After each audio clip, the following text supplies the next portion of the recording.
Hello friends, welcome to Code Crush Coding. In this video we are going to learn about HTML tables. So HTML table tag is used to display data in tabular form in the form of rows and columns. There can be many columns in a row. So if you have a requirement to represent the table on the web page, you can make use of table tag. We can create a table to display data in tabular form using table elements. So this is the main element table under which you will be representing your table, and in this table tag you will use tr, which stands for table row, td, this stands for table data, and th, which stands for table heading. We will cover all these tags in our demo. So suppose you have a requirement to represent this table on your web page, so how you can proceed with. So let's check in our code. So this is our table.html file. So first thing will be, let's add one heading here.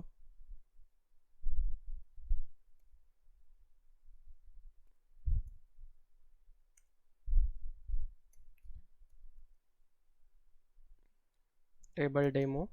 So this will be our heading. Now you want to represent the table, so you will make use of table tag. So in this table tag you need to provide the other elements that we have learned, like table row, table data, and table heading.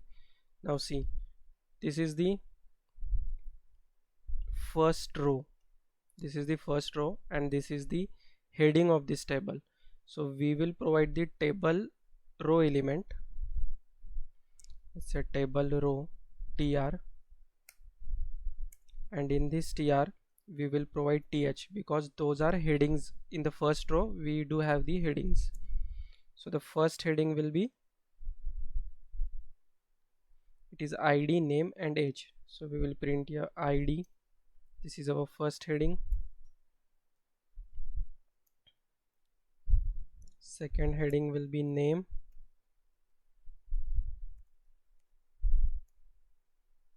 and third heading will be age. Let's save this code. Let's run this on browser to see how our data is represented. So see, these are the headings that we, let me increase the font. This is our heading table demo, and these are the headings which we are getting now in the first row. So let's add another row. So this is our end of first row, so this will represent the first row. Similarly we will need to use tr tag for another row, tr. So here we don't have heading. If you see, the heading one is done. Now these are the data: first row data, second row data, third row data. So in this case we will use td. So the first entry has the data of 101, John, and 22. So it will be like td 101, td John, table data, and 22. So this is the end of second row. Now we will add the third row. Similarly, let's see the data here. So the second row has this data: 102, Alex, 20.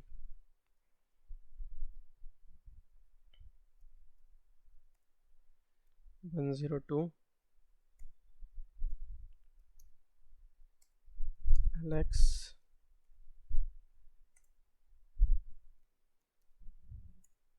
and 20.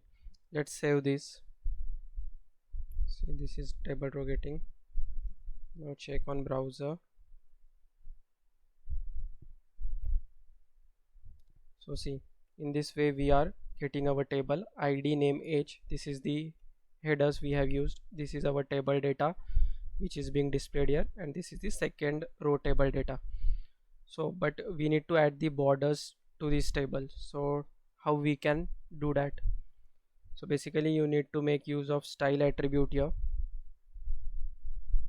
So before body, after head, you can use style tag.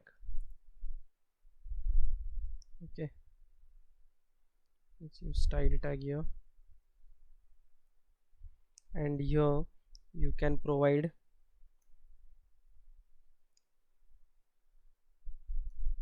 table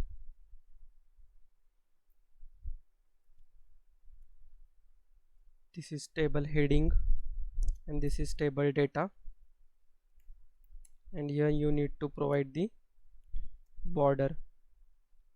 So border will be, so this is like standard syntax, border 1px solid black. Save this, check on browser. So see, so after using this style attribute, table tag, table heading tag and table data all are getting this border. So you can make use of this style tag to make your table in a readable format, or if you want the borders you can use that. Also you can make these borders instead of particular field, you can make it common, like making use of another property, that is border collapse. So if you make this a border collapse, you need to provide collapse value. Save it, refresh the browser. So see, now your table is getting a single border, it is not getting appended to particular field, a single border is getting appended. So another property that you can use here is, let's say you want to make the border a color, like you want to provide some color to the border. So border color property can be used, border color, let's say orange. Save it, refresh the browser. So see, the orange color is getting for the table borders. Also one more attribute you can use, like in the table you can make its width to 100%. Let's see what changes this width attribute do to our table. Yeah, it makes more readable and more better view is displayed for this table. Also similarly you can provide another attributes, like if you want for this table row, let's say color in table header, if you have this, so this we'll see in the next video, some attributes we can use here. So this was the basic code to show how the table will be displayed in the HTML. So let's check another attribute here. See the caption tag. So caption tag defines a table caption, means it is basically giving the title to our table. The caption tag must be inserted immediately after the table tag. So let's see the caption tag, it should be inserted after the table tag. So let's see that. So this is our table tag, here we can provide the caption tag. It's a caption, what we can say, student data, any name that you want to provide to your table. Control S, let's run this in browser. See, the caption is getting printed here. Another modification that we can do with caption is, if you don't want the caption on the upper side of the table, you want it on the lower side of the table, so you can provide that by adding attribute here, style attribute, and you can say caption side. So this is the property caption side, and you can provide the value as bottom. So I have provided this value bottom. Save this, refresh the browser. See, now the caption is getting printed on the lower side of the table. So that's it for this video. We will cover another topics on table in the next video. Thank you for watching.